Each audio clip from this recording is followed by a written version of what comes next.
I sat up straight in bed and looked at the clock on the bedside table. It was 2:30 a.m.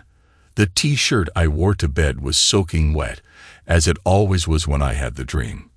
I looked over at my wife, and she was sound asleep. I was relieved that I hadn't awakened her this time. I must not have been ranting in my sleep. I didn't know what triggered the dream, but it was always the same. It was a dream-clouded version of the memories of an event that took place more than 2 years ago.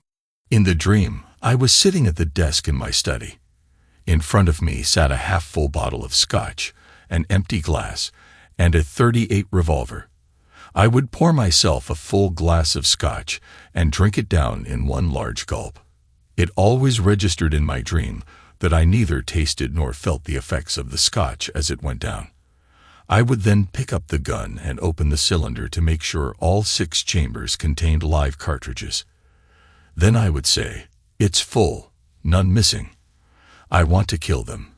I want to kill all 3 of those. If I do it, I will go to jail. No, I'll kill myself. God damn them." The words were not always the same, but the idea was. Thank God the dreams had become much less frequent. At first, I had one every week, sometimes twice a week, but now it was less than once every 2 months. While I was dreaming, it seemed so real, like it was really happening, but the reality was that the dream bore very little resemblance to the actual event.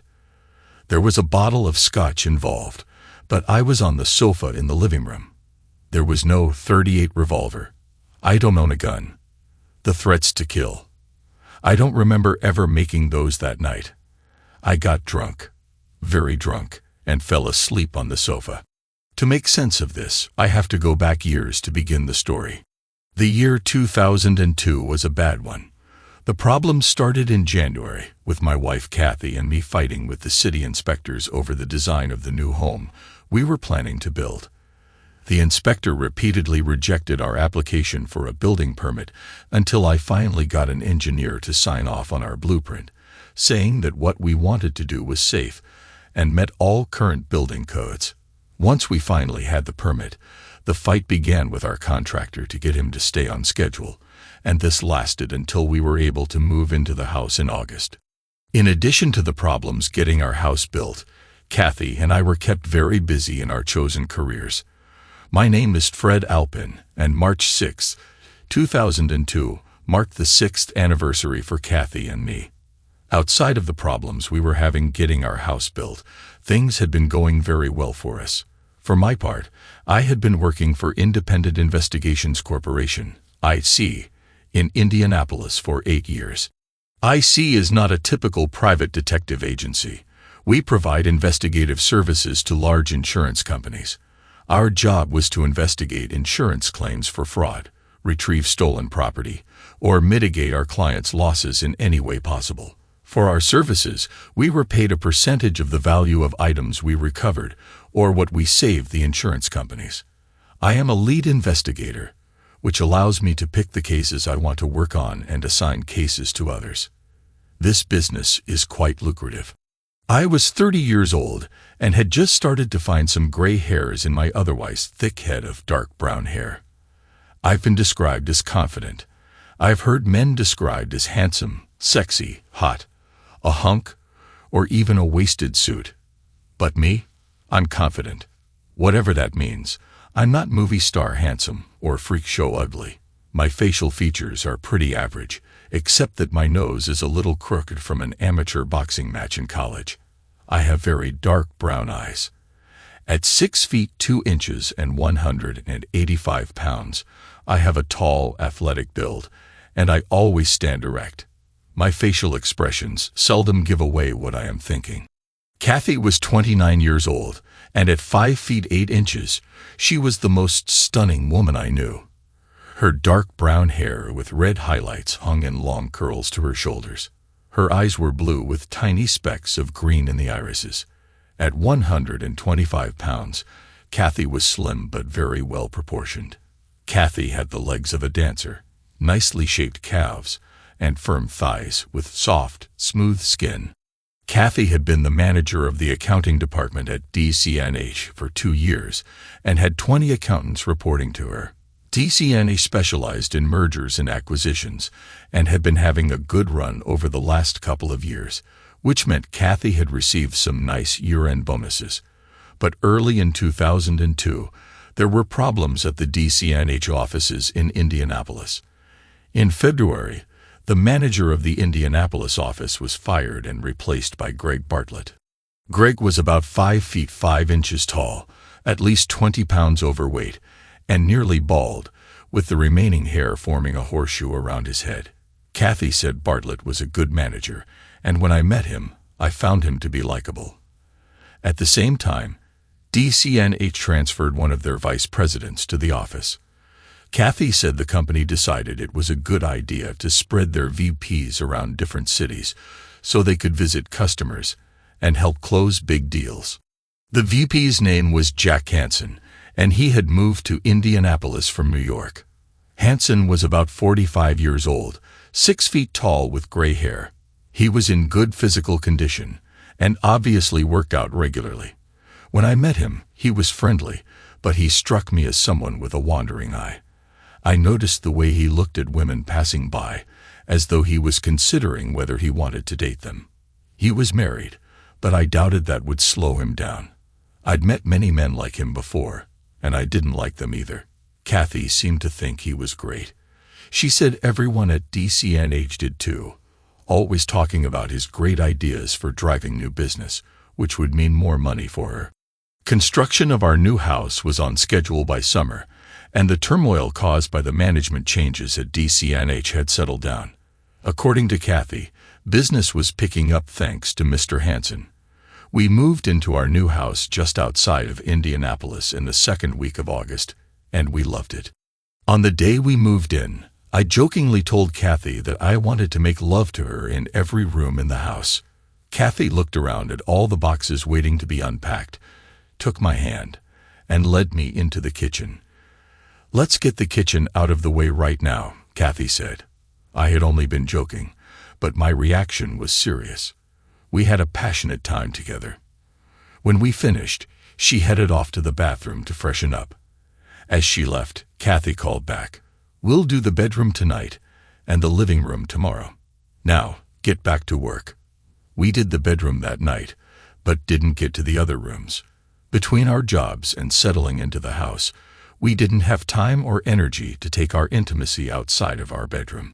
However, we did stay connected in our bedroom. It just seemed that the only time we were together was at night, after getting into bed. One night, while we were in bed, I brought up starting a family. We had discussed it before, and Kathy said she wanted to start in the fall, hoping for a summer baby.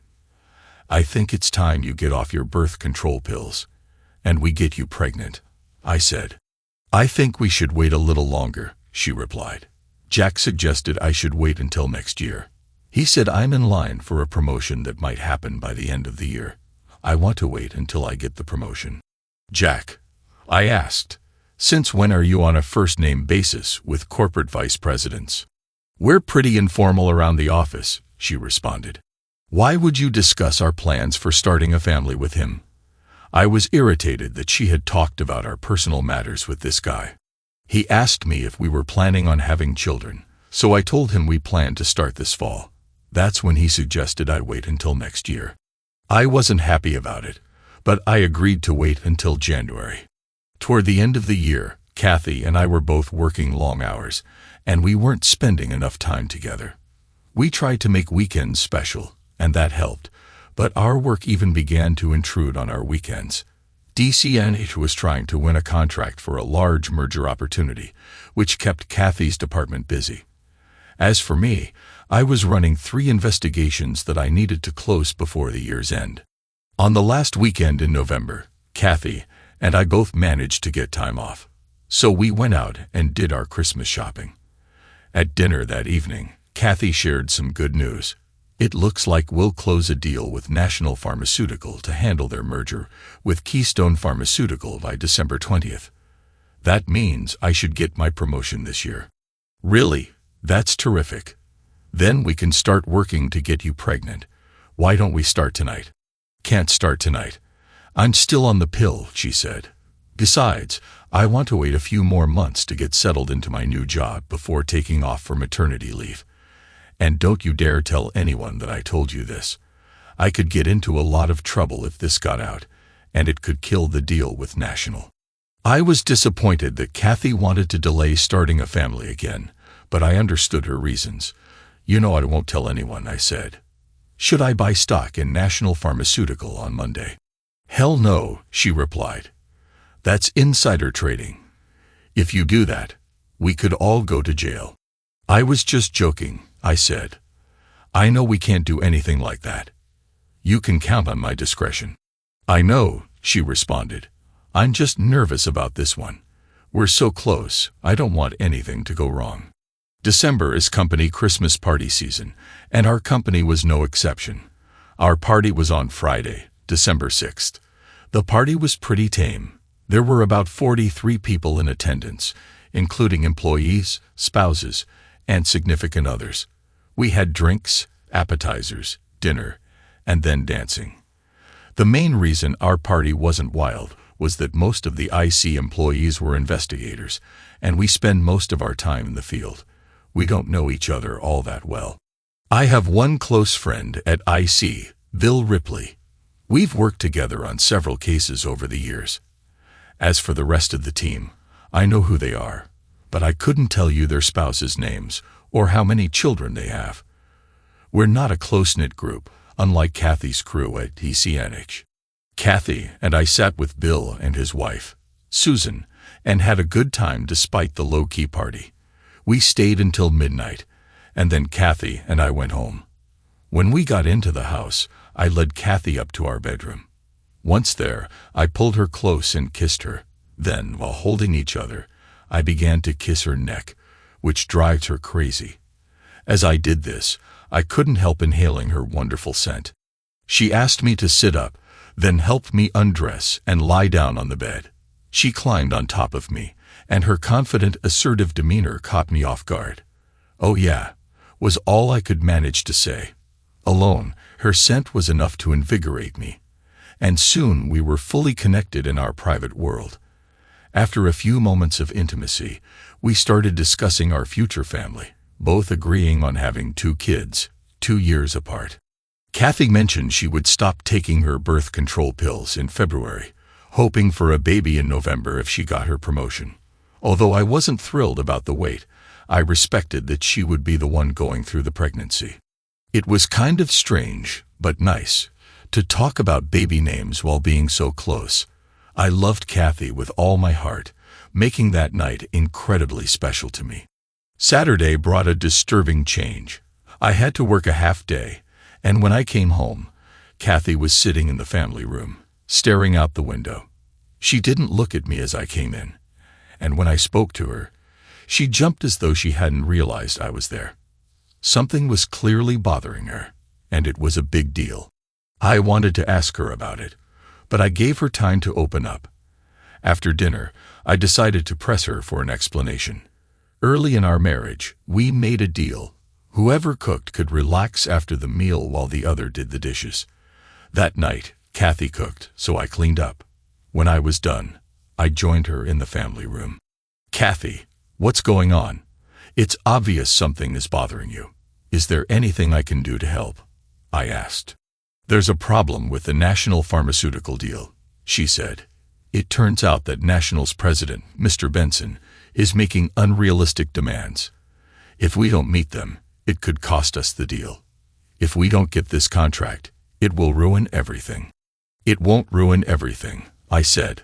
"Whatever happens, we have each other. What's the worst that could happen?" "You don't understand," she said. "If the deal falls apart, it will be because of me. I could lose my job." "How could it be your fault if the deal falls through? You're not in sales," I said. "I can't talk to anyone outside of DCNH about this," she said. "I didn't do anything wrong, but if the deal doesn't go through, I'll get blamed. Please, just let me work through this myself." I wanted to say more, but the look on her face told me the conversation was over. The next day, I hoped Kathy would be in a better mood, but she seemed even more distant. Monday morning, I got up early and fixed breakfast, but she barely touched hers. After drinking her coffee, she went to shower. I busied myself shoveling the snow that had fallen overnight from the driveway.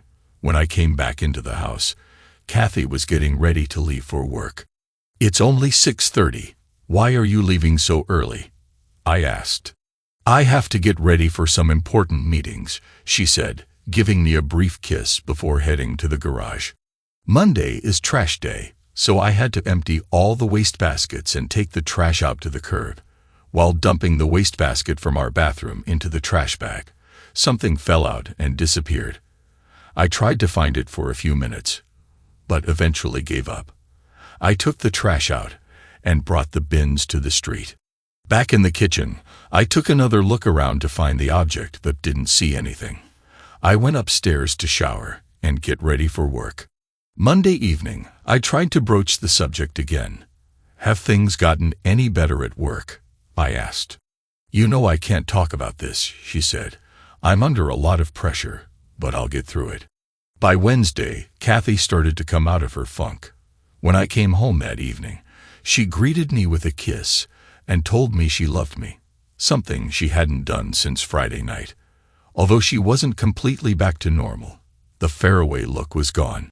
"Can you talk about what's going on now, or is it still off limits?" I asked.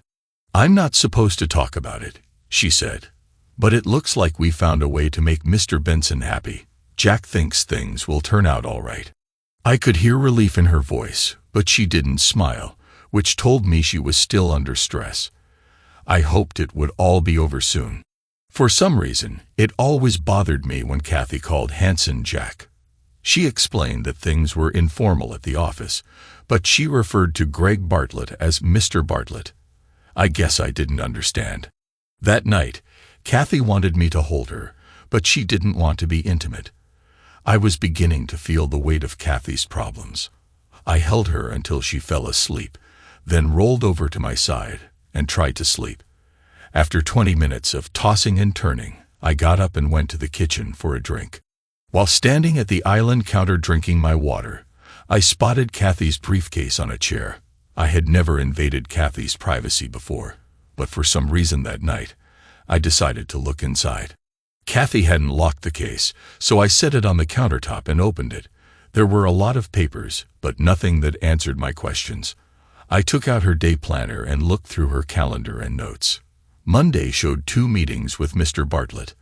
The second, including Mr. Hanson. Tuesday had another meeting with Hanson, and Wednesday listed a meeting with Hanson and Mr. Benson, the president of National Pharmaceuticals. It was clear why Kathy was under pressure, but I didn't understand why she was meeting with a customer. She worked in accounting and had never been part of a negotiating team before. I wondered if her promotion meant she was moving out of accounting and into sales. Kathy's planner also showed more meetings with Bartlett and another with Hanson on the morning of December 20th. The 20th also had a notation, 10 p.m. I wondered if that was related to the meeting with Hanson or DC&H's Christmas party. Another strange notation appeared on her month-at-a-glance calendar. Starting December 6th, Kathy had written started, and each day afterward was numbered from 1 to 14, with the 14th day, December 20th, circled and underlined. I couldn't figure out what it meant and decided I'd have to think about it for a while. Over the next few days, Kathy's mood improved, but she remained a little distant. As an investigator, I'd learned how to get answers without appearing to interrogate someone. By piecing together things Kathy told me, I determined that December 20th was critical. If Mr. Benson was going to sign a contract with DC&H, it would happen that day. On Friday, December 13th, I closed one of the 3 cases I was working on and went out for a beer with Bill Ripley to celebrate. After a couple of beers, I talked to Bill about the notation in Kathy's day planner without revealing whose planner it was. I told him it was from a case I was working on and explained the numbers 1 through 14, ending on the 20th, circled and underlined. Bill looked at me and said, "Sorry, buddy, but I can't help you. It doesn't ring any bells with me.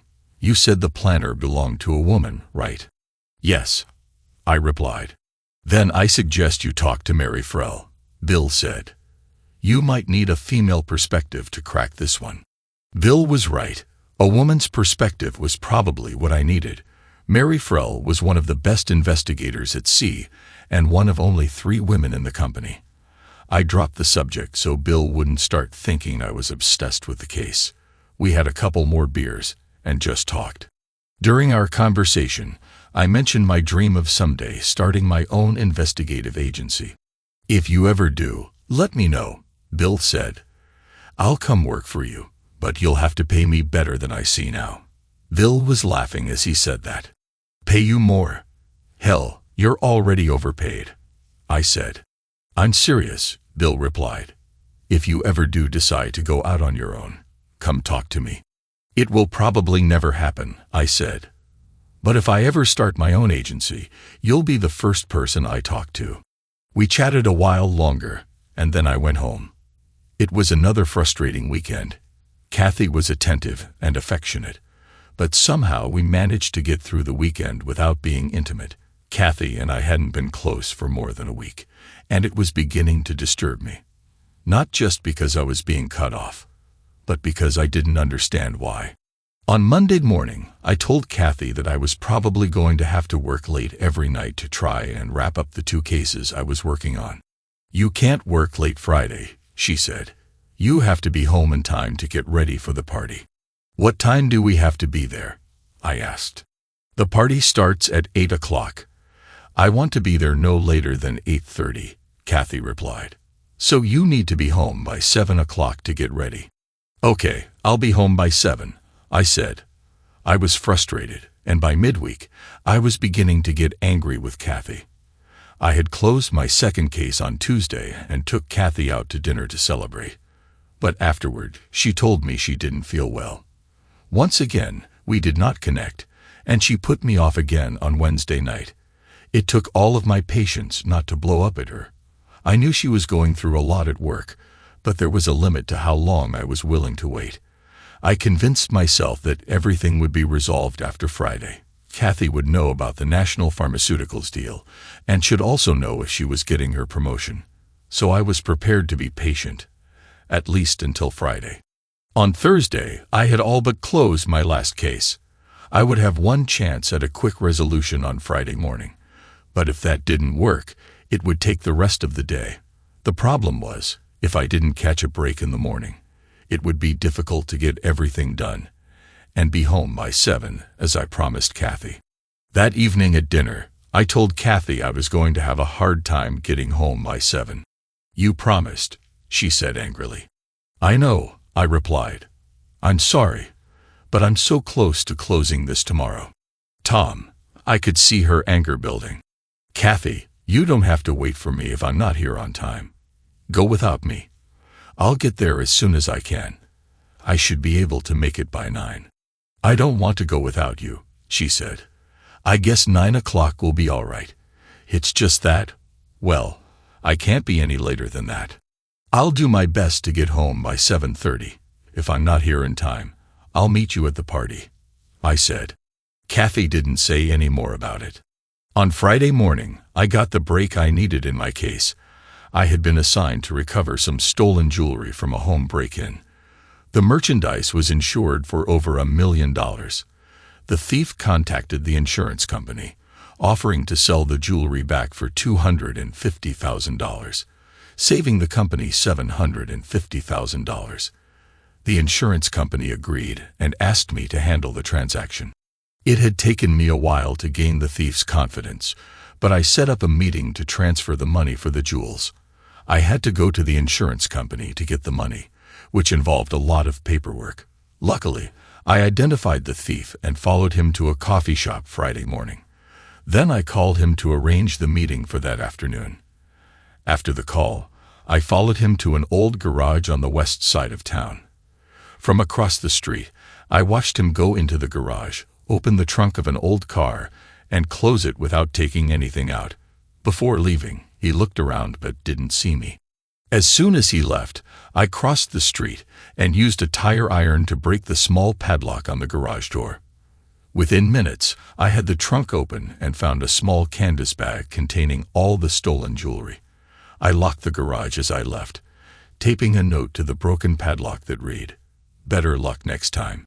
Back at my office, I contacted the insurance company, informed them that I had recovered the jewels, and arranged for pickup. I was feeling pleased with myself. I had stopped a thief from profiting, saved the insurance company a lot of money, earned a nice fee for my company, and the victims got their jewelry back. It was a pretty good day's work, I thought. Afterward, I saw Mary Frell talking to another investigator. Once she finished, I invited her to lunch. Mary had been with IC for 4 years, and I had known her most of that time. She's almost 6 feet tall, with short blonde hair and piercing green eyes, both attractive and intimidating, qualities that made her great at her job. "Are you buying?" Mary asked. "I'll pay if you can help me with something I'm working on," I said. "Okay, you're on," Mary agreed. We walked across the street to a small sandwich shop, where I bought us 2 pastrami sandwiches and sodas. "This must not be that big of a case if this is all you're willing to spend," Mary joked. As we ate, I told her about the notations on Kathy's calendar. Without revealing who I was investigating, I explained how days 1 through 14 were numbered, with the 20th circled and underlined. Mary was silent for a long time, finishing her sandwich before smiling. "What are you smiling about?" I asked. "The numbers," she said. "It took me a while, but I think I know what that's about. You said," she wrote, "started on the 6th, and the days were numbered 1 to 14, with December 20th being number 14, right?" "That's right," I said. "She's tracking her cycle because she's trying to get pregnant," Mary explained. I was stunned, not only because Mary figured it out so easily, but because it had never occurred to me. "I'm not sure, but it might make sense in the context of this case," I said. "Thanks for the help. I guess for the little bit of help I gave you, a pastrami sandwich was a fair payment after all," Mary said.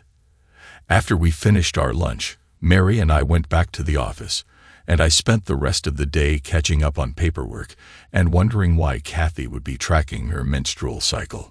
I couldn't remember when she had her last period. I never kept track of her cycles. I was always surprised when she would tell me that small craft warnings were up when I tried to initiate intimacy during her period. Another thing that puzzled me was that Kathy wasn't planning on stopping her birth control pills until at least February. So why would she be tracking her cycle? Could she be tracking this for someone else? I was starting to get a tight feeling in my gut. I was picking up little bits of information that weren't making sense yet, but I had a sense that I needed to get some answers soon. One thing I have learned from my training and experience is to be patient and wait until all the facts are in before jumping to any conclusions. If you act too quickly, the consequences could be dire. I have always been a patient person, so I was able to easily adopt that principle. I think that is probably why I have been so successful in this business. It would be difficult for me, but this was definitely a time for patience. By 5 p.m., I had finished up my work and was ready to head home. By the time I got to my car, it was already dark, and it looked as though it would start to snow at any time. As I drove home through rush hour traffic, I was feeling pretty good about myself. I had cleared 3 big cases off the books, got an answer to one of my questions about Kathy's day planner, and I was going to be home in plenty of time to take Kathy to her party, which I hoped would relieve some of her stress. I arrived home at about 5:30 p.m. and parked my car in the driveway. I didn't think it made any sense to put it in the garage if we were going back out again in a little while. I walked down to the street to get the mail and then walked up to the front door. I hadn't looked into the garage, so I didn't know if Kathy was home yet or not. I stepped up on the front porch, and as I was about to unlock the door, I noticed that the front hall light was on. I peeked through the small window next to the door to see if Kathy was in sight, but she wasn't, at least not immediately. I started to move back to unlock the door when I saw movement at the top of the stairs. Kathy was coming down the stairs, and I was shocked to see that she was completely unclothed. She was carrying something in her hands, but I couldn't see what it was at first. I leaned back from the window a bit because I didn't want Kathy to see my face and get startled. When she reached the bottom step, I could see that she was carrying a towel in one hand and a can of shaving cream in the other. That puzzled me. What was she doing with the shaving cream? When she stepped off the bottom step, Kathy turned to the right and walked into the living room, stopping next to a wing chair that was just a few feet inside the room. Kathy just stood there as if she had forgotten why she went in there in the first place. I couldn't take my eyes off her. She looked so beautiful standing there, her long dark brown hair hanging in curls over her shoulders, her strong but slender back tapering to where it joined her heart-shaped bum, and her beautiful legs. I could feel myself becoming excited as I stared at my lovely wife. I didn't want to move from that spot, but I was afraid she would turn around and see me peering through the window. I knew that if I tried to open the door with her standing so close by, it would scare her. I decided to go back and come in through the garage. At least then she would hear the garage door opening and know I was home. I knew I should move, but I couldn't resist enjoying the view for 2 more minutes. In those 2 minutes, my world changed. I watched what was happening and then dashed to my car. I opened the car door and pushed the button for the garage door opener. The door took about 15 seconds to open, and then I pulled the car into the garage. As I walked up the steps to the kitchen door, I hit the button to close the garage door and waited for it to close before opening the door into the kitchen. I figured that should have given Kathy enough warning that I was home. As I stepped into the kitchen, I was sure I heard a door close somewhere else in the house. I walked through the kitchen and into the dining room and then the living room. There was no sign of Kathy. "Kathy, I'm home," I yelled as I started up the stairs. As I walked into our bedroom, I called Kathy again, and this time she answered. "You're home early." "That's great. I'm in the bathroom getting ready.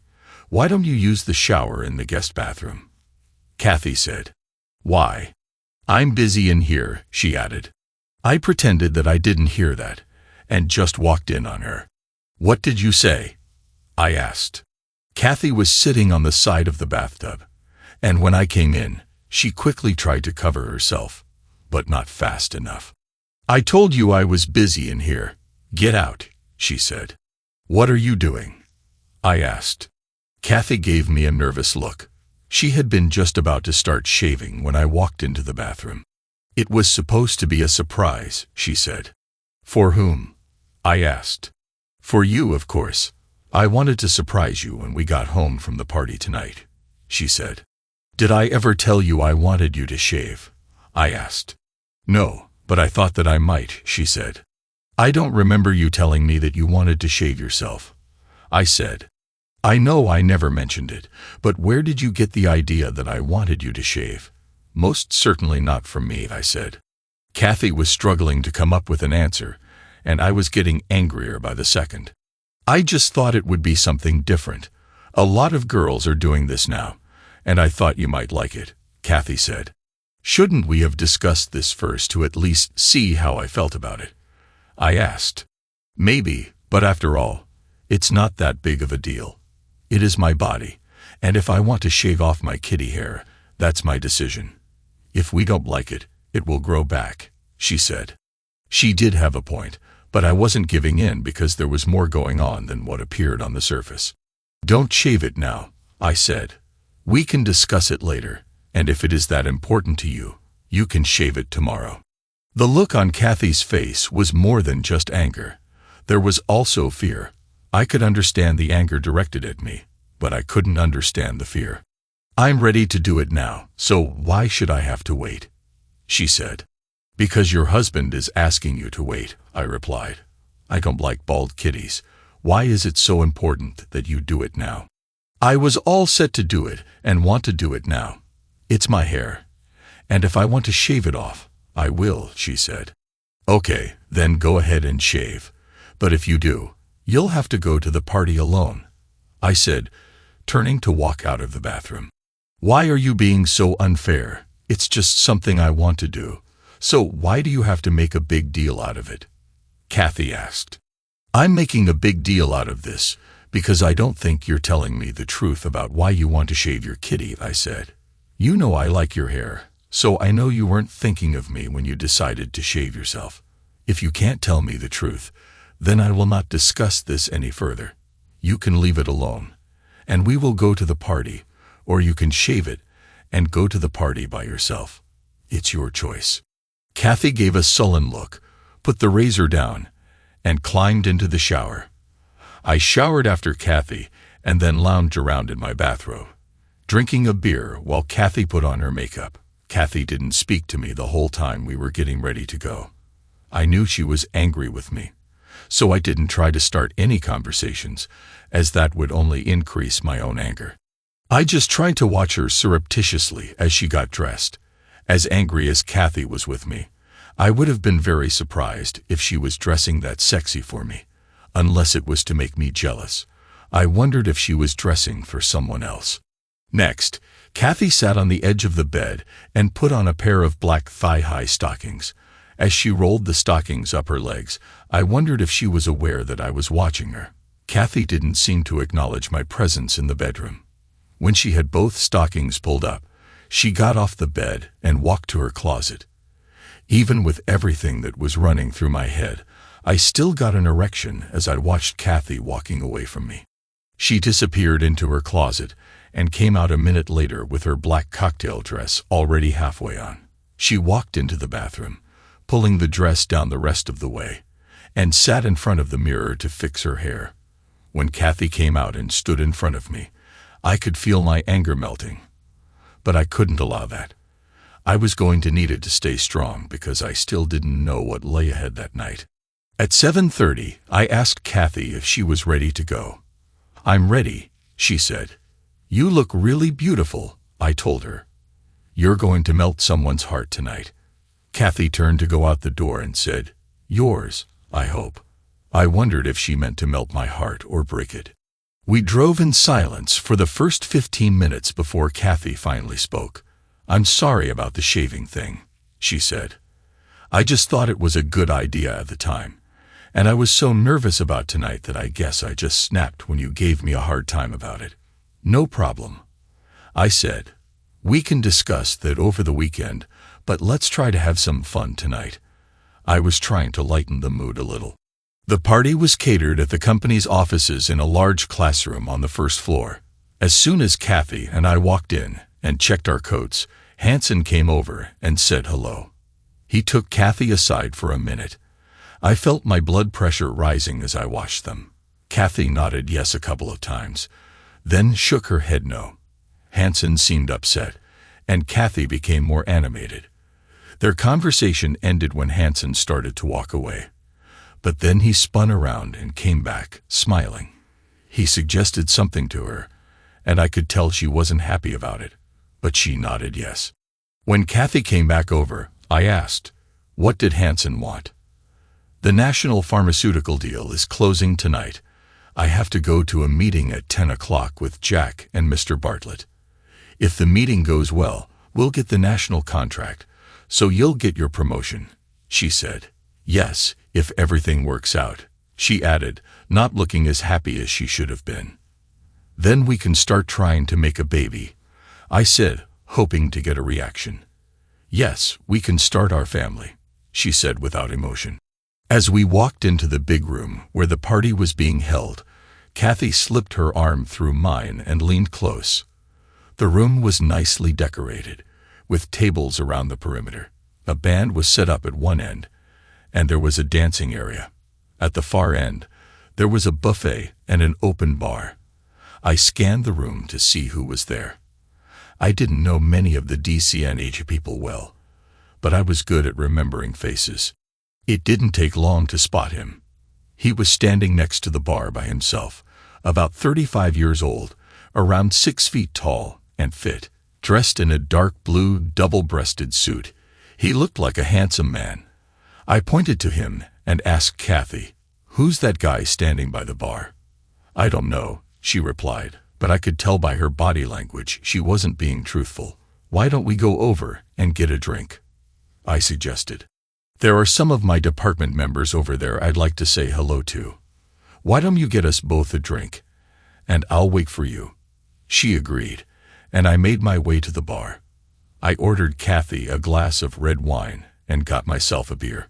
As I turned to the man, I said, "Mr. Benson, how are you tonight?" A look of surprise crossed his face. "How do you know me?" he asked. "It's my job," I replied. "I have to take this wine to Miss Alpin, but I'd like to come back and talk to you if you don't mind." Benson studied me for a moment. I could tell that I worried him, but he didn't seem afraid of me. "Oh, okay. I'll be here," he said. I took Kathy her drink and told her I was going to circulate while she talked to her friends. "I don't want you to leave me," she said. "I need you to stay close tonight." "I won't be gone long," I replied. She gave me a sad look, but let me go. I returned to Benson. "My name is Fred. I work in security for DCNH," I said. "I just want to make sure there are no problems tonight. I guess Mr. Hansen has a fun evening planned." "That's what he tells me," Benson said. "I'm just killing time until the fun begins." "I guess for you that begins around 10 o'clock," I said. "You seem to know everything," Benson replied nervously. "Like I said, it's my job to know things." I smiled and winked. "I take it you like brunettes." "Love brunettes," he said, smiling. "Like Miss Alpin?" I asked. "Exactly," he said, returning my smile. I wanted to choke him, but I couldn't do that. "I have to circulate now," I said. "If you have any problems, just come find me." I muttered under my breath as I walked away. When I got back to the other side of the room, a man approached Kathy and asked her to dance. She turned him down and then grabbed my arm, pulling me onto the dance floor. As we danced, I kept an eye on Benson to make sure he wasn't watching us. I didn't want him to figure out I was Kathy's husband just yet. I was still formulating my plans, and it was already 9:30. My stomach was in knots from nervous stress. The song ended, and I started to move back toward our table when the band began playing a slow song. Kathy pulled me back onto the dance floor and held me close. She always liked to dance close, but this time it felt like she was trying to get inside me. She held me so tightly it was uncomfortable. At one point during the dance, I noticed Benson watching us, looking uptight. I smiled at him and gave him a thumbs up. When the dance ended, we headed back to the table. Just then, Greg Bartlett approached, carrying a small package. He whispered something to Kathy and handed her the package before leaving. Kathy came back, hiding the package behind her back. "I have to go to the ladies' room," she said. I looked at her and could see something in her eyes that made me feel sick. "Don't do it," I said. "Don't do what?" she asked, pulling her arm away from me. "You know what I'm talking about. Stop it now." "I don't know what you're talking about," she said and walked away. While she was gone, I reviewed everything I had seen and heard. I had started to figure out what was going on, and I was going to have to stop it. When I got home from work, I had seen Kathy standing nude in our living room through the window. A hand reached out from the chair next to her and touched her. Jack Hansen leaned up and kissed her. I couldn't walk in on that, so I made noise in the garage to let them know I was home. I figured Benson wanted Kathy and had demanded she shave for him. I guessed Hansen and Bartlett were helping him, using her to close the deal. But I had to stop it. I was sure that the package Bartlett handed Kathy contained shaving cream and a razor. Kathy was likely in the ladies' room shaving herself for Benson. It was 9:45, and she still hadn't returned. I was running out of time. I got up, planning to physically drag her out of the building, but an idea came to me when the band announced a break. I saw Benson, Bartlett, and Hansen standing together at the bar. I walked over to the lead singer and asked, "Can you leave your mic hot? I want to make some announcements." "Sure, no problem," he replied, handing me the wireless mic. I paced for a moment, took a deep breath, and flipped the mic on. "Can I have everyone's attention, please?" I started. At first, there was still noise in the room. "Can I have your attention, please?" I repeated. Slowly, the room quieted down. Kathy had just returned from the ladies' room and was staring at me. "Thank you," I just want to take a few minutes to talk to all of you on this special occasion. First, I wanted to say what a great party this is. Let's give a round of applause to the people who put this party on. Almost everyone applauded. Kathy walked slowly toward me, fear on her face. The reason I wanted to talk to you was to share some things going on with me and my wonderful wife, Kathy. I smiled at Kathy and then turned to face the three men at the bar. They didn't look happy. First, I want to share some good news with all of you. Kathy and I are going to have a baby. Many of the guests began to applaud. Kathy's hands went up to cover her face, which would have looked like mild embarrassment to anyone who didn't know what was really happening. Hanson looked angry, Bartlett confused. But I couldn't read Benson. There is more good news, too. Kathy told me that she is getting a promotion tonight because of her work on the national pharmaceutical deal. I understand that Kathy, Mr. Bartlett, Mr. Hanson, and Mr. Benson are meeting upstairs tonight to sign the contract. Isn't that great? More applause. Oh God, please stop, I heard Kathy say. She had stopped about 10 feet from me and slowly sat down on the floor. Hanson and Bartlett were livid, and Benson almost looked amused. This evening started off so strangely that I thought I would share it with you. When I got home from work tonight, I found my loving wife in the bathroom getting ready to shave. And I don't mean her legs or armpits. There was some laughter from the crowd, but most people were now sitting in stunned silence. We had a little argument about it. She told me it was supposed to be a surprise for me, and I told her not to do it. I thought I won that argument, but now I realize she wasn't shaving for me. She was doing it on orders from Jack. Kathy was just in the ladies' room, and I believe she shaved herself while she was in there. Now, all of you are probably wondering why Jack Hanson would tell Kathy she had to shave her intimate area. There was an audible gasp when I said that. Kathy was now lying on the floor, crying, and most of the guests were staring at me as if they were watching a train wreck. There were only two left. It looked as though Benson had skipped out. Hanson's face was bright red, and he was shaking. Bartlett was walking toward me as if he thought he could make me stop. The reason Kathy shaved is because she was to be a gift to Mr. Benson tonight, and Mr. Benson wanted her to be hairless. It seems that your company management thinks it's good business to encourage its employees to engage with potential customers to win contracts, even if it destroys a marriage. Now Bartlett was right in front of me and tried to take the microphone from me. I pulled the mic away from him and turned it off. Listen, if you try to grab the mic from me again, I'll drop you like a bag of rocks. Come to think of it, I might do that anyway. Bartlett backed away from me and looked over at Hanson. While they looked at each other, I turned the mic back on. One last thing, and this is for Bartlett and Hanson. I will be filing a lawsuit against this company for what you did to my marriage, and I'm sure I'll get a nice settlement. Part of that settlement will be that you two, and anyone else involved in this mess, will be fired. Good night, everybody, and enjoy the rest of your party. The room was dead silent as I set the mic down and walked over to where Kathy was lying on the floor. I squatted down beside her. Kathy. She looked up at me with tears running down her cheeks. Fred, I am so. Kathy, don't say anything, I interrupted. Do you think you'll get that promotion now?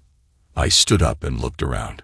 People were staring at us, but when I looked back at them, they turned away. I looked down at Kathy one last time, and then left the room. I picked up my coat and was walking across the lobby toward the door when Hanson stepped in front of me. Do you have any idea what you've done? He asked. Yes, I said.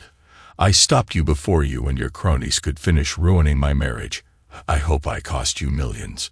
You're going to pay for this, Hanson said. Actually, I think you will be the one who pays for this, I said. Along with my lawsuit, I'm going to have a discussion with the SEC. I think they might be interested in the way this company has been doing business. I turned to leave, and Hanson grabbed my arm.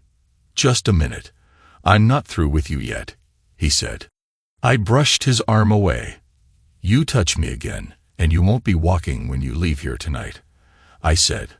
I could hear him muttering behind my back as I left. When I got home, I went straight to the liquor cabinet, got a bottle of scotch, and began to slowly drink myself into oblivion. I believe this was the genesis of my nightmares. I was on my second drink when I spotted something blue sitting in one of the big potted plants on the kitchen floor. I got up to see what it was. It was a blue plastic case, pretty well hidden under the foliage of the plant. I knew what it was as soon as I picked it up, and when I opened it, I confirmed my suspicion. I remembered something dropping out of the bathroom wastebasket Monday morning. I had looked all over the kitchen for it, but never thought to look in the flower pot. I went back to the sofa and put the case on the coffee table next to the scotch. I filled my glass and took a big gulp. Then I picked up the case and opened it again. As I stared at it, I thought to myself, "It's full, none missing." I put the case back down and poured another drink. I don't know how long I lasted, but I woke up on the sofa in the family room at 9 o'clock Saturday morning. The scotch bottle was nearly empty, my head was pounding, and my mouth tasted awful. I stood up and felt dizzy for a moment. My stomach felt like it was in full rebellion against me. I started the coffee maker and went off to take a shower. When I went upstairs, I noted that there was no sign that Kathy had come home.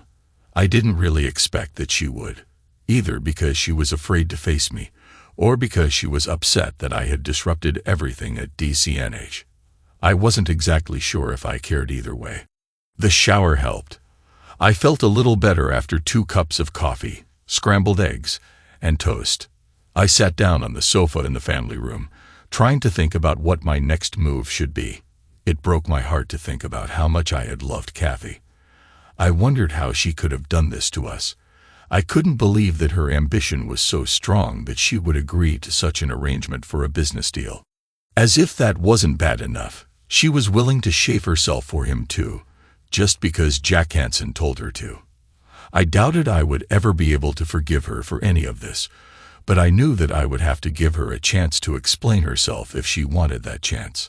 I just couldn't walk away without at least hearing what she had to say. But I would not pursue her to ask for an explanation. If she didn't feel the need to try and explain her actions to me, then I really didn't need to know why. The why would only be important if she wanted a second chance with me. I couldn't think of anything to do other than wait and see if Kathy tried to contact me. I began to wonder where she had spent the night, and then remembered the way she looked when I left the party. I felt a little guilty about leaving her on the floor that way. I realized that I should have brought her home with me. I wasn't too proud of myself, but I had been hurt and angry and felt no sympathy for Kathy at the time. The more I thought about it, the worse I felt, and the more I wondered where she was staying. I was still sitting on the sofa at 11 o'clock when the phone rang. I assumed it was Kathy calling and debated whether I should answer. I picked up the phone on the 6th ring. "Mr. Alpin." "Yes." "This is Special Agent Mark Walker of the FBI. The voice on the phone said, "Is your wife with you?" "My wife is not home," I said. I wondered why the FBI would want to talk to Kathy. "No problem. It's you I want to talk to," Agent Walker said. "Me?" I asked. "What's this about?" "I'd rather not discuss this over the phone," he said. "Can you come to my office this afternoon?" "I guess so," I said. "Where are you located?" Agent Walker gave me directions to his office, and I agreed to meet him there at 2 o'clock that afternoon. After the call, I tried to figure out what the FBI would want with me. The best I could figure is that it must have something to do with one of the cases I had worked on recently. If that was the case, why couldn't he tell me what he wanted over the phone? Over the years, I had often had to talk to different law enforcement agencies for cases I was working on, and it never bothered me. But for some reason, this invitation to talk to the FBI had me a little worried. At 1 o'clock, I dressed in jeans and a sweater and headed into town to meet with Agent Walker. I left my car in the parking garage across the street from the high-rise office building in downtown Indianapolis, which housed the FBI offices.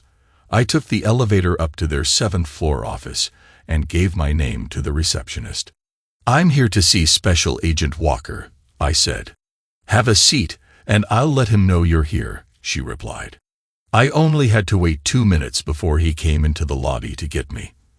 Unlike the expensive Armani suit he had been wearing the night before, Special Agent Walker was now wearing blue Dockers and a white Oxford shirt with no tie. "Mr. Alpin, thanks for coming in," he said. "Please follow me." I followed him into a conference room. As I sat down, Agent Walker offered me a cup of coffee, which I accepted. He poured 2 cups from the coffee maker on a table in a corner and handed one to me. He took a sip of his coffee and then sat down across the table from me. "Should I call you Special Agent Walker or Mr. Benson?" I asked. "Why don't you try Mark?" he said, "and may I address you as Fred?" "Fred will be fine."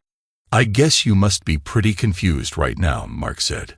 "Yes, I am, but I think I'm starting to get a picture of what's going on," I said. "I take it you are working undercover as Mr. Benson." "That's right. I am counting on your discretion to keep anything I tell you confidential," he said. "I think you probably know that I am an investigator myself and understand confidentiality," I said. "I'm still not sure if you're a friend or foe. I hope you can explain all this to me and how my wife got involved in this mess." "I will tell you what I can and will answer any questions as long as they don't jeopardize our investigation." "Okay, I'll listen to what you have to say, but I have to tell you that I'm really upset that my wife was used the way she was. This mess has probably ended my marriage," I said. "Things may not be as bad as you think," Mark said. "Let me just put you in the picture, and then you can ask your questions." "That's fine with me," I said. "Earlier this year, the Securities and Exchange Commission contacted the FBI. He started. They had received some disturbing information about the business tactics of DC and H from someone inside the company, and asked that we investigate the allegations. After following up on the information given to us by the SEC, we found enough evidence to justify further investigation. I can't tell you about our investigations other than to say that it was decided to do some undercover work." Mark got up and began to pace around the room as he talked. "We found out through our investigation that DC and H had been trying to get National Pharmaceutical interested in a merger. Mr. Benson had spoken with one of our agents and indicated that he was concerned with DC and H's tactics. At that point, we discovered that no one from DC and H had met Mr. Benson. So with his cooperation, I took on his identity and began negotiating with DC and H. I was able to convince Mr. Hansen and Mr. Bartlett that I was Mr. Benson, and led them to believe that I was interested in their ideas for a merger and might be willing to sign a contract for them to handle the merger. When they began to drool over the millions of dollars they thought they would make off the deal, I started acting reluctant. I told them that I wanted to talk to some other firms before making a decision. The idea was to see what tactics they would use to try and get me to sign a deal with them. "So you asked for my wife?" I said. "Not exactly. On my first visits to the offices of DC and H, I was introduced to your wife as I was escorted to the conference room to meet with Bartlett and Hansen. I told Hansen that I would really like to talk to Mrs. Alpin. His response was, 'She is quite attractive, isn't she?' I agreed with him, but that wasn't why I'd asked to see her." "Why did you want to see her?" I asked. I told Hansen that because she was head of the accounting department, I wanted to talk to her about the financial condition of the company I was supposedly planning to merge with. The real reason was that your wife was the insider who contacted the SEC with concerns about how DC and H was doing business. "So Kathy knew that you were working undercover for the FBI?" I asked. "No, she didn't. I couldn't tell her," Mark said. "The information she sent to the SEC indicated that the company's problems involved people higher up in the company than Bartlett and Hansen. She had implicated the company president and the CEO. I didn't know if I could trust her, given that my assignment was investigating Bartlett and Hansen. I couldn't be sure she wouldn't blow my cover to protect them." "So Kathy had blown the whistle on the company execs." I didn't know what that meant to me. If she didn't know that Benson was a fake, was she planning to be with him at the party? I had questions I wanted to ask Mark, but decided to wait until he finished, to see if I would get any answers from what he was telling me.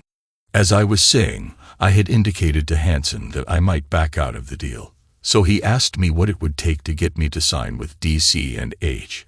I asked him what he had to offer. That's when Hansen said, "I noticed that you thought Kathy Alpin was pretty special. How would you like to get close to her?" I was surprised at that. I expected him to offer me a bribe. I had to see where this would lead, so I told him I might be interested, but I didn't commit. This next part may be difficult for you to hear, but it is important to this story. "There's nothing you can say that would be any more upsetting than what I have already been through," I said. "Okay then," Mark said. I waited a few days and then met with Hansen again. He asked me if I had thought over his offer. I asked him if he meant by his offer that he would arrange for me to be with your wife, and he answered yes. I didn't want to act too anxious, so I said that I was definitely interested but still wasn't sure if she would be worth it. Hansen assured me that she would be, and then said, "She has a shaved kitty. Wouldn't you like to be with her?" "So you never suggested that you wanted Kathy to shave?" I asked. "No," Mark said. "Since I hadn't planned on being with her, that thought never entered my mind." I still wasn't even sure how Hansen could promise to deliver on his offer, so I asked him how he would get a married woman to agree to be with me as payment for signing a contract. "You let me worry about that," Hansen said. "If you want her, she's yours." "That son of a—" I said. "Who does he think he is? He's one sleazy character." The more he talked about me being with your wife, the more excited he seemed to become. I got the feeling that he wanted me to accept his offer for more reasons than just getting me to sign the contract. I let him go on for a while, and then asked him when he could arrange for me to be with your wife. He immediately said that we would do it during the company Christmas party on the 20th. "So you were going to go through with it?" I said. "You were going to be with my wife just to keep your undercover investigation going?" "No, I had no intention of being with your wife," Mark said. "First of all, it would be unethical for me to do that. And second, I was almost positive that the room where I was to meet with your wife would have hidden cameras and microphones to record the action.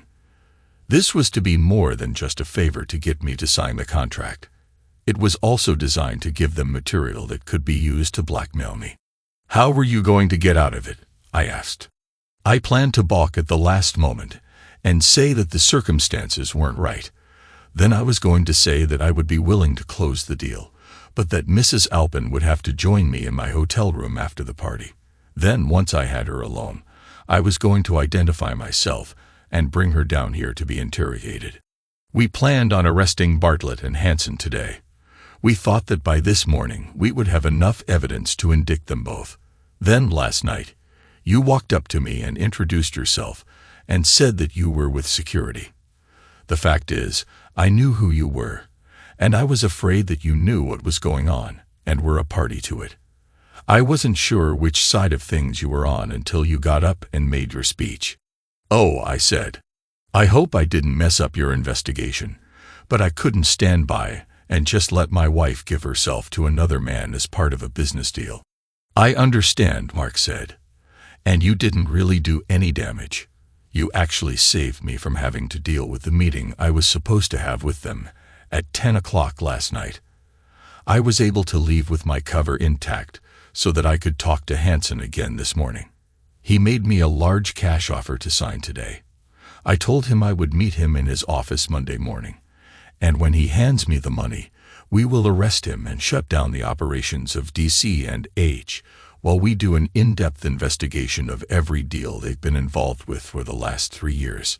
I still don't know where Kathy stands in all this," I said. "Your wife was trying to do the right thing by blowing the whistle on the company," he said. "As for her part in the offer made to me, I suspect that she was being coerced by Hansen. He may be blackmailing her somehow." "Was there any mention of your using protection?" I asked. "Yes. Once I agreed to the deal, Hansen made it very clear to me that Kathy insisted I would have to use protection. We wouldn't want to get the poor girl pregnant now, would we?" Hansen said. "Now I knew I was going to have to find Kathy," I said. I wanted to hear her side of the story. She was not completely innocent in this mess, but there were extenuating circumstances. That is really all I can tell you right now, Mark said. Do you have any more questions? Not right now. Good. Again, I have to remind you not to discuss any of this investigation with anyone. I would ask that you not tell your wife anything yet. Wait until we have Bartlett and Hansen under indictment before you tell her this was all an FBI sting operation. That should only be a couple of days from now. We'll want to talk to her then anyway. I agreed not to say anything about the investigation, and then Mark told me he would call me and let me know when I could tell Kathy about the FBI sting. He also mentioned that they would probably want to depose me to get my side of the story. We shook hands, and I left the building. When I got home, there was a message from Kathy asking me to call her. I called the number she left, and a woman answered the phone. Who should I say is calling? The voice asked. Tell her it's her husband, I said. Kathy's voice sounded nervous when she came on the line. Where have you been? She asked. I've been calling all day. Not all day, I said. I was home until 1 o'clock this afternoon. Oh, I guess that's about when I started calling you. I wasn't going to make this easy for her. She was going to have to show me that she was ready to tell me what was going on, so I remained silent. Fred, can I come home? She said. This is where you live, isn't it? I said. You should be here now. I'll be home in an hour. Okay, I said and hung up. I decided to have dinner ready when she got there, and then we could talk after dinner. I made spaghetti and meatballs, a salad, and then opened a bottle of wine. Kathy walked in the door at 6:05, and the dinner was ready. When she saw dinner on the table and the open bottle of wine, I could see some of the stress leave her face. She could see that things were not going to be as bad as she first thought. At first, we didn't speak. We went over and sat at the table. I poured the wine, and we started eating. After a few minutes of painful silence, I asked Kathy where she had spent the night. One of my friends took me home after you left, she said. I couldn't help but get a little dig in. Oh, you didn't stay for the rest of the party. I pretty much ended the party with my speech, she said. I guess I owe some people apologies for that. Not you, and certainly not Bartlett or Hansen. I guess you're right, I said. I owe you the apology. She was about to say more, but I stopped her and said that we would talk after dinner. We both became silent again. There was really nothing else for the two of us to talk about at that moment. After dinner, Kathy started to put the dishes into the dishwasher, but I stopped her. You can clean the kitchen later. We need to talk now, I said. We went into the family room and sat facing each other. Do you want to just tell me everything, or should I start asking questions? Either way, I expect only the truth, I said. I'll tell you everything, she said. I'm sure you know when it started. It was the day after your Christmas party. Jack called me and told me that this huge deal they were working on with National Pharmaceutical was in trouble. Jack told me Mr. Benson had said he would only sign the contract if I agreed to be with him. I couldn't believe that he would ask me to do something like that, and I was furious. But he told me that this deal was very important to the company, and if I went along with it, I would be rewarded handsomely. He was talking about a lot of money and a promotion. I didn't want to do it, but Jack kept putting pressure on me, saying that a lot of people were depending on me. I told them I would have to think about it. They had me so confused and stressed over this that I couldn't think straight. When you came home and I looked at you, I knew that I could not do that to you. Jack and Mr. Bartlett kept after me all day Monday trying to get me to agree. Mr. Hansen said that if this deal fell through, it would be my fault, and they would have to let me go. They also said that if I told anyone about what was going on, I would be fired. I tried to tell you as much as I could. I knew that if you knew the whole story, you would do something crazy, and I would lose my job. On Tuesday, I told them I would not do it. So they told me to think about it again. Then Mr. Hansen told me that the company was missing more than $100,000, and that if there were an audit, it would look like I had been embezzling money from the company for the last few years. Jack said I would end up going to jail. He told me that if I did what he asked, I would get the money he promised and the promotion. But if I didn't cooperate, there would be an audit, and I would be charged with embezzlement. In the end, I had to agree to do what he wanted. Jack and Mr. Bartlett talked with me every day to make sure I didn't back out. They kept telling me I was doing the right thing and trying to convince me that you would understand if you knew how important this deal was.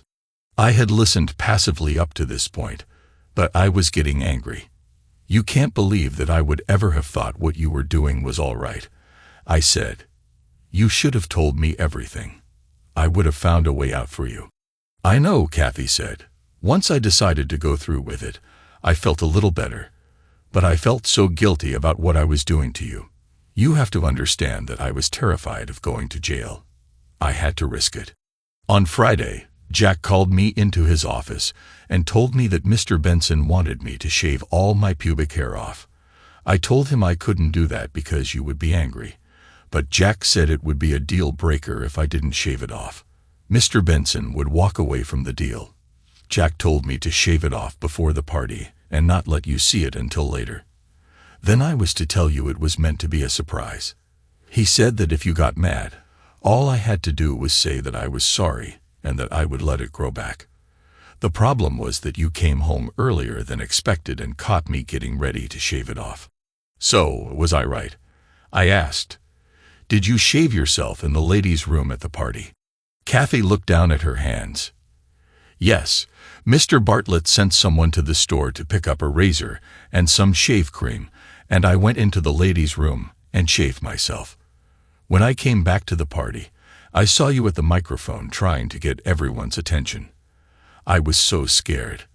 I had no idea what you were up to, and I had no idea if there was any way I could stop you. I couldn't believe you said that I was pregnant. I didn't say you were pregnant, I said. I said we were going to have a baby. You weren't pregnant yet, but that was our plan, wasn't it? Well, yes, but what? Are we or aren't we going to start a family? I asked. Yes, we are. I will get off my birth control pills tomorrow, and then we can start. One more question, I said. Did you tell Benson that he would have to use a condom? Jack told me he was going to make him use one, she said. I'm glad he did because it hadn't occurred to me. I was so stressed by the whole situation that I wasn't thinking straight. Anyway, you made your little speech and basically ended my career at DC&H and probably killed the deal with National Pharmaceutical. So, essentially what you're telling me is that Bartlett and Hansen coerced and blackmailed you into agreeing to be with Benson to close a business deal. They further insisted that you had to fulfill Benson's demand that you shave, but I messed things up by catching you when you were trying to shave. Even after I told you not to do it, you shaved yourself anyway.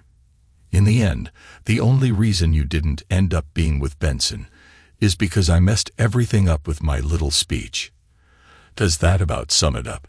Yes, but I don't blame you for what you did. I understand why you did it, she said. Oh good, then you forgive me for trying to keep my wife from being with another man, I said sarcastically. That's not what I meant. I know you had every right to react the way you did, and I have no right to be upset with you. I am upset with myself. I should have told you everything from the start. Do you think you will ever be able to forgive me? Kathy asked. That depends, I said. Is that everything? Have you told me everything I need to know about what has been going on? Yes, I have told you everything, she said. I love you, and I can't bear to think that I could lose you because of this mess I got myself into. Well, things don't look as bad as they did at first, I said, and I watched the smile start to come back into Kathy's face. I just have a couple of questions I need answered, and then we might be able to put this behind us. Okay, what questions? I could hear the joy creeping back into her voice. I pulled the blue case out of my pocket and tossed it on the coffee table. I found this in the trash the other day, and it's full. You threw away all of your birth control pills last week, but you not only didn't tell me about that, you tried to make me believe you were still taking them. Just 5 minutes ago, you said you would stop taking them tomorrow. Can you explain that to me? Kathy looked like I had punched her. Her mouth opened a couple of times, but no words came out. When she finally spoke, I was sure she was lying. "You're right. I stopped taking my pills," she said. "I was planning to let you get me pregnant and then surprise you. I know how much you wanted to start a family, so I thought it would be a nice surprise when I told you about it. That plan would only have worked if you and I had been intimate, but the last time we made love was the day before I stopped taking my pills," I replied.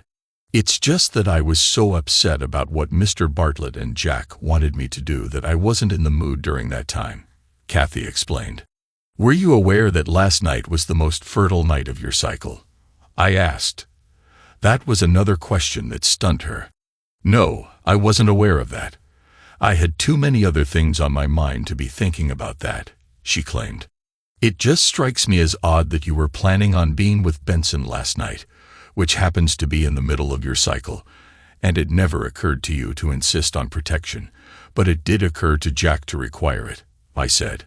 "What are you trying to say?" she asked.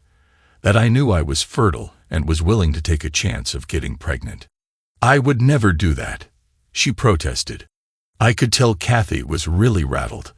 I was getting tired of playing with her and decided to end the game. "One more question, Kathy," I started. "How long have you been seeing Hanson?" "What?" was all she could manage to say. "No more lies. I know that you were keeping track of your cycle and had marked last night in your planner. I know that Hanson insisted Benson wear a condom, and since I wasn't with you, that leaves only Hanson. He wanted to get you pregnant, didn't he?" I looked at Kathy, and she started crying, but made no attempt to answer me. "It was Hanson who wanted you to make those changes, not Benson, and you did that for him despite me telling you not to. That shows me that he has more influence over you than I do.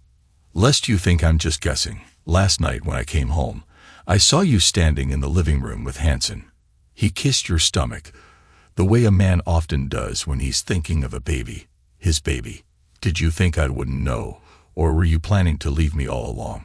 You spent last night with him, didn't you?" Kathy was weeping loudly as I stood up and left the room. When I came back into the kitchen, carrying my suitcase, Kathy looked up at me. When she saw what I was doing, she jumped out of her chair and ran to me. "Please don't leave me. I love you." "I don't love Jack," she cried. "I told you he blackmailed me. I had no choice but to do what he asked. Why didn't you just continue taking your pills and lie to Jack?" "You didn't have any problem lying to me," I said. "I think I would have to believe what you told that man more than anything you've told me lately. I forgot to mention that last night, while I was watching you, I heard you say, 'I love you' to him. So where does that leave me? I don't love him. If I am pregnant, I will end it. I love you. Please, you have to believe me," she pleaded. "No, I don't," I replied. "And don't end it on my account." Kathy collapsed on the floor, crying. When I looked back from the garage door, she looked just like she had the night before. I no longer felt any love for her, only disgust. I hated leaving the house we had worked so hard to build, but it held no fond memories for me. Fortunately, we hadn't lived there long enough to create those memories. It's been more than 2 years since I walked out on Kathy. When I left, I found a furnished apartment and tried to start over. That's when the nightmares started. I wasn't happy with what I was doing, so I quit my job and moved to California. Once I settled, I started my own insurance investigation company. I called Bill Ripley and asked if he'd like to be my partner.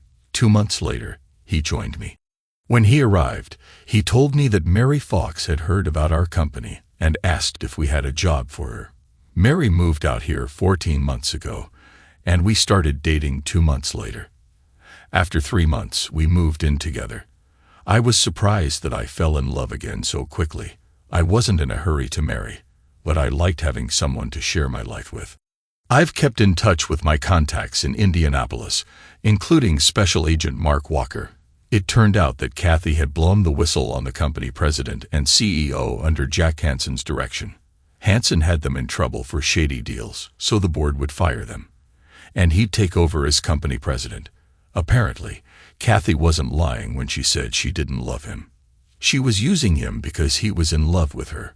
She knew if he got what he wanted, she'd get anything she wanted. Hanson and his wife didn't have any children, which he blamed on his wife. After I left, he tried for more than a month to get Kathy pregnant, but wasn't successful with her either. It turned out that he was sterile. His wife found out about his affair with Kathy and divorced him. A month later, he was sentenced to 5 years in federal prison for his actions at D.C., and H. Bartlett also got jail time.